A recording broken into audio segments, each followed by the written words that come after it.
कि हर क्षेत्र में एक चुनौती होती है, इसमें हमारे क्षेत्र में एक चुनौती है, तो एक राजनीति में एक चुनौती कहाँ मानते हैं हम, क्या चुनौती होती है राजनीति में? मैं समझता हूँ आज के समय में राजनीति में सबसे बड़ी चुनौती जो है, मुझे क्या लगता है, ये जब कोई यूथ लीडर बढ़ता है किसी भी स्थान पर, चाहे प्रादेशिक स्थान पर या जिले के स्थान पे, ये हर जगह उसको रोका जाता है, कहीं पे भी। ये मैं किसी पार्टी विशेष की बात नहीं कर रहा हूँ, ये स्वाभाविक नेचर है, क्योंकि सबको लगता है कि यूथ लीडर कोई बढ़ेगा, अगर वो अच्छा काम कर रहा है तो उसका भविष्य अच्छा होगा, वो लंबे समय के लिए उस जिले में स्थापित होगा या उस प्रदेश में स्थापित होगा। तो एक सबसे बड़ा चैलेंज है कि ऐसे एग्जिस्टिंग नेताओं को सामंजस्य बिठाना, क्योंकि सामंजस्य दोनों तरफ से बैठता है, एक तरफ से नहीं बैठता है, तो वो एक बिठाना एक चैलेंज है।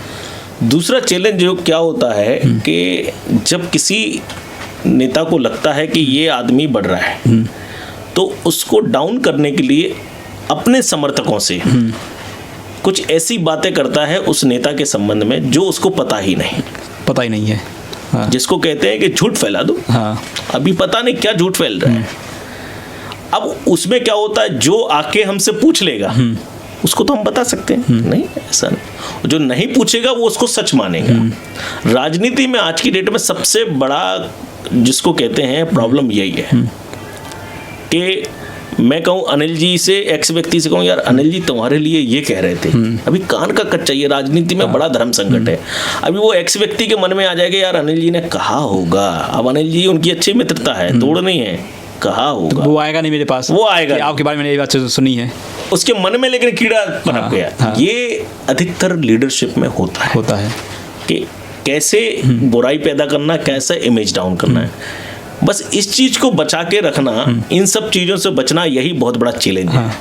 क्योंकि इसलिए मैं निवाड़ी में भी रह के, मैं भले ठीक है कोई मुझे पसंद करता हो या कोई नहीं करता हो, मैं किसी के लिए गलत शब्दों का, ये कोई मुझसे नहीं कह सकता कि राय साहब या रोहिन भाई आपने मेरे लिए ये कहा या आपने मेरे लिए वो कहा। मैं समझता हूँ कि ठीक है, मुझे मालूम है, मैं कहूँगा अगर थोड़ा सा तो वो बहुत ज़्यादा, इसलिए वो नहीं, सब हमारे, आप किसी से जुड़े हो मुझसे कोई मतलब नहीं, मुझे उससे कोई मतलब नहीं। आप एक्स से जुड़े हो, आप वाई से जुड़े हो, आप जेड से जुड़े हो, आप भारतीय जनता पार्टी के लिए काम कर रहे हो, आप संगठन के हो, आप मेरे हो, मैं आपका हूँ, मैं इतना समझता हूँ। यही चैलेंज बहुत बड़ा है, ये चीज़ें, ये माहौल बनाए रखना। अदरवाइज क्या होता है कि जो दुश्मनी होती है वो उन वजह पे होती है जो वाकई में कोई वजह ही नहीं होती। तो इन चीज़ों से बचना ही बहुत बड़ी चुनौती है आज की डेट में। तो कैसे बचें? इससे बचने का सिर्फ एक तरीका है, सबसे संवाद बराबर बनाए रखो। संवाद एक बहुत बड़ा तरीका होता है। हर चीज़ से आपको लगता है कि किसी से कभी भी ऐसी बात आई, मैं कुछ ऐसे नेता हैं निवाड़ी में, कुछ वरिष्ठ हैं, मुझे अच्छे से याद है कि वो एक दिन मेरे घर आए, मैं उनका नाम रिवील करना नहीं चाहता हूँ, उन्होंने सीधा बोला कि रोहिन भाई मुझे ऐसा सुनने में आया था कि आप मेरे संबंध में ऐसी चर्चा कर रहे थे, ऐसा उन्होंने मुझसे कहा, मतलब किसी एक्स व्यक्ति से। तो मैंने कहा कि चाचा एक काम कीजिए, मैं यहीं बैठा हूँ, आप यहीं बैठो, आप तत्काल उन्हें फ़ोन लगाइए और लाउड स्पीकर पे बात कीजिए, वो कहना मैं रोहिन के पास बैठा हूँ, आपने ऐसा कुछ कहा। तो उन्होंने तत्काल बात किया और वो कहने नहीं, उन्होंने ऐसा कुछ कहा ही नहीं। तो पॉइंट इतना है, तो इसका सोल्यूशन सबसे अच्छा है कि आप संवाद सभी से करते रहो।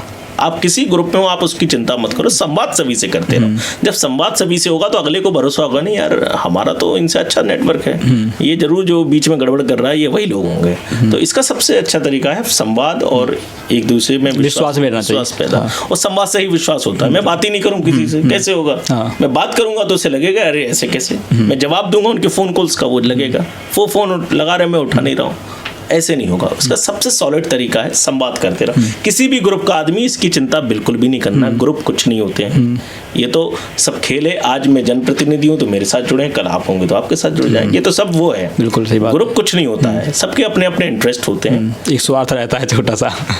इसलिए संवाद मैं समझता हूँ, मैं किसी भी ग्रुप से, ग्रुप में नहीं बोल रहा हूँ, किसी भी व्यक्ति, देखो हर कोई किसी ना किसी से जुड़ता है, राजनीति तो प्रेरणा से ही जुड़ता है। मेरे से 4 लोगों को प्रेरणा होगी तो वो रोहिन भैया को देख के जुड़ेंगे, किसी को विधायक जी से होगी विधायक को देख के जुड़ेंगे, किसी को जिलाध्यक्ष जी से होगी जिलाध्यक्ष जी को देख के जुड़ेंगे, किसी को सांसद से होगी। भाई प्रेरणा जनता तो वही है, जनता वही है, जुड़ेगा किसी ना किसी से। लेकिन संवाद सबसे होना चाहिए, ये महत्वपूर्ण फैक्टर है। किसी को एक दूसरे के प्रति ईर्ष्या नहीं रखना चाहिए, और मुझे लगता है यही सबसे बड़ा चीज है कि जो चुनौती को खत्म कर सकता है।